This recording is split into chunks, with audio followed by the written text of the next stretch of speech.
श्री विद्याय ओम श्री विद्यानमो। मित्रों, यदि आप ज्योतिष, वास्तु, हस्तरेखा, कर्मकांड, पूजा पाठ, तंत्र बारा, मुहूर्त प्रकरण आदि किसी भी विषय पर चर्चा करना चाहते हैं, बात करना चाहते हैं, तो आप परामर्श करने के लिए 8218347621 या 9358905238 इन नंबर्स पर कॉल कर सकते हैं या हमें व्हाट्सएप मैसेज कर सकते हैं। व्हाट्सएप नंबर आपको स्क्रीन पर दिखाई दे रहा होगा 8218347621। आइए आज का टॉपिक शुरू करते हैं। ओम श्री विद्याय नमः। मित्रों, वीडियो का टाइटल और आपने पढ़ लिया है कि आज हम चर्चा करने वाले हैं कि पूजा पाठ के दौरान हम आम मानस पूजा पाठ का ज्ञान न होने के कारण से कुछ ऐसी गलतियां करते हैं जिसके कारण से पूजा का संपूर्ण फल उनको प्राप्त नहीं हो पाता। मित्रों, एक जानकारी मैं आपको देना चाहूँगा। शायद आपको पता हो कि मृत्युलोक के अलावा जो स्वर्गलोक के देवी देवता हैं, उन लोगों को भी जो वहाँ के पद मिले हुए हैं, जैसे देवराज इंद्र है, ब्रह्म पद है, तो ये भी स्थिर नहीं है। पुण्य क्षीण समाप्त होते ही सार वे वापिस से मनुष्य योनि में जन्म लेते हैं और इस प्रकार से ये कार्यक्रम चलता रहता है। एकमात्र मनुष्य ही ऐसी योनि है जो पुण्य को एकत्र करती है, पूजा पाठ के फल को एकत्र करती है, और सभी योनियाँ क्या करती हैं कि उस पूजा पाठ के फल को चोरी से ग्रहण कर लेती हैं, या हमारे द्वारा किए गए कुछ ऐसे कार्य जो हम गलती करते हैं उसके कारण से वो पूजा का फल हमें नहीं मिलता और दूसरों लोगों में चला जाता है, जैसे देवताओं में या राक्षसों में या दैत्यों में। तो हमको वे गलती नहीं करनी है जिसके कारण से वो पूजा का फल बटे, बल्कि उसका पूर्ण फल हमें प्राप्त हो।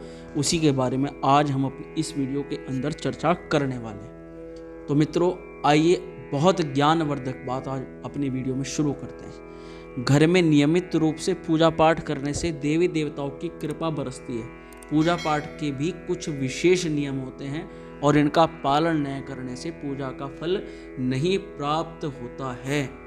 मित्रों, हिंदू धर्म में हर घर में पूजा पाठ करना जरूरी माना जाता है। पूजा करने से न सिर्फ भगवान प्रसन्न होते हैं बल्कि मन को भी शांति मिलती है।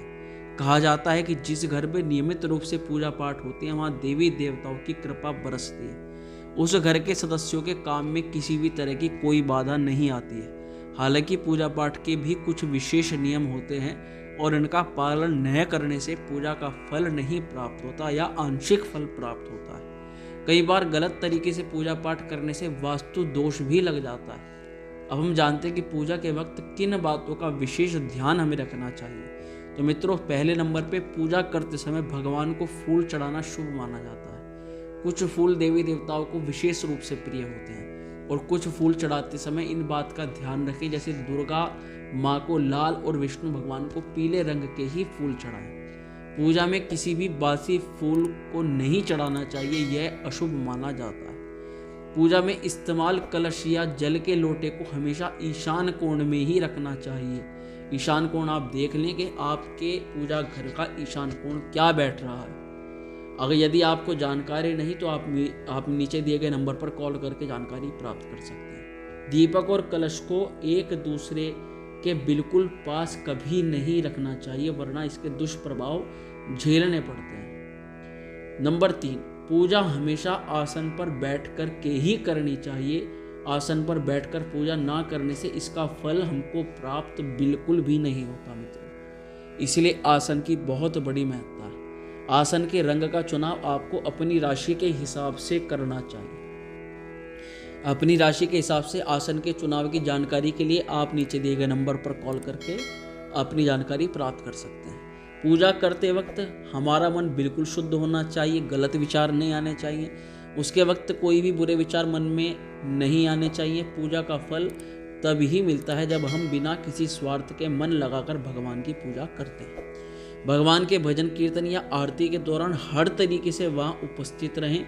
इस दौरान किसी से बातचीत करने से पूजा का फल नहीं मिलता और पूजा की सामग्री को लेकर कभी भी दिखावा नहीं करना चाहिए कि हम भगवान को ये सामग्री चढ़ा रहे हैं या ये सामग्री। ये आपके और भगवान के मध्य तक। और मित्रों, सबसे लास्ट पॉइंट, जब आप पूजा कर लें, सब पूजा पाठ का आपका कार्य हो जाए, आसन से एकदम न उठें। पूजा के दौरान जैसे कोई वस्तु लेनी हुई तो आसन से उठे आप, पूजा के बीच में कोई सामान लेकर के आ गए तो मित्रों, इस प्रकार से भी पूजा का फल क्षीण होता है।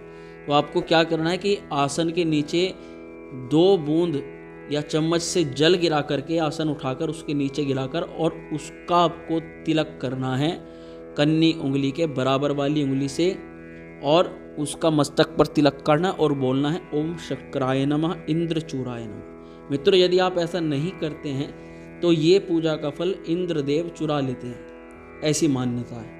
तो इसलिए जब आप पूजा करें तो उठने से पहले ये कार्य आप अवश्य करें। मित्रों, आशा करता हूँ जानकारी आपको उत्तम लगी होगी। तो इस प्रकार की और जानकारियों के लिए, कुंडली रत्न परामर्श के लिए हमारे चैनल को भी सब्सक्राइब करें। ओम श्री विद्या।